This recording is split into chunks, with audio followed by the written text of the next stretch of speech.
Supreme কোর্টে যেতে চাইছে রাজ্য সরকার।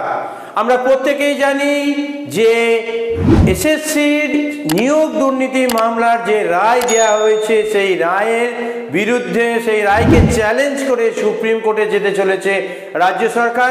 কারণ আমরা জেনে গেছি যে প্রায় 26,000 শিক্ষক শিক্ষিকা গ্রুপ সি গ্রুপ ডি নিয়োগকে বাতিল করা হয়েছে। পুরো প্যানেল 2016 সালের এসএলএসটির টোটাল প্যানেলটাকে বাতিল করা হয়েছে।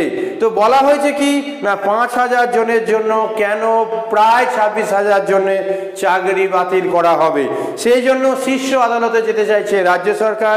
কি বলা হয়েছে আপডেটটা সেই নিয়ে আজকের ভিডিওটা। বলা হয়েছে নিয়োগ দুর্নীতি মামলায় কলকাতা হাইকোর্ট যেভাবে 2016 সালের পুরো প্যানেলটা বাতিল করে দিয়েছেন, সেটা এসএসসি চেয়ারম্যান এবং রাজ্য সরকারের ঠিকঠাক পছন্দ হয়নি, তারা মেনে নিতে পারছে না, তাই তারা একেবারেই খুশি নয়। বরং তারা কি করছে, এই রায়ের বিরুদ্ধে সুপ্রিম কোর্টে আবেদন করার কথা ভাবছে।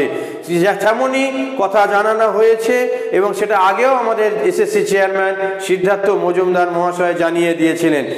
এবার এ ব্যাপারে কলকাতা হাইকোর্টের রায়কে চ্যালেঞ্জ করে সুপ্রিম কোর্টে আবেদন জানিয়ে দিল এসএসসি অর্থাৎ স্কুল সার্ভিস কমিশন, যে 5,000 জনের জন্য কেন 26,000 জন ভুগবে।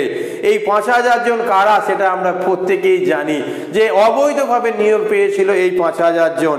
যদিও কারা নিয়োগ করেছিল সেই সম্পর্কে কোর্টে নানা রায় আছে, তাদেরকে সিবিআই নিতে পারবে কিনা সেই সম্পর্কে রায় আছে। যাই হোক, মূলত এই প্রশ্নকে সামনে রেখে হাইকোর্টের রায়কে চ্যালেঞ্জ জানিয়েছে স্কুল সার্ভিস কমিশন। যাই হোক, সূত্রে যেটা খবর, এসএসসির পাশাপাশি চাকরি হারারাও কি করবে, মামলা দায়ের করবে সুপ্রিম কোর্টে এই রায়কে চ্যালেঞ্জ করে। যাই হোক, একবার দেখা যাক শীর্ষ আদালত অর্থাৎ দেশের সুপ্রিম কোর্ট এ ব্যাপারে কি পদক্ষেপ নেয়।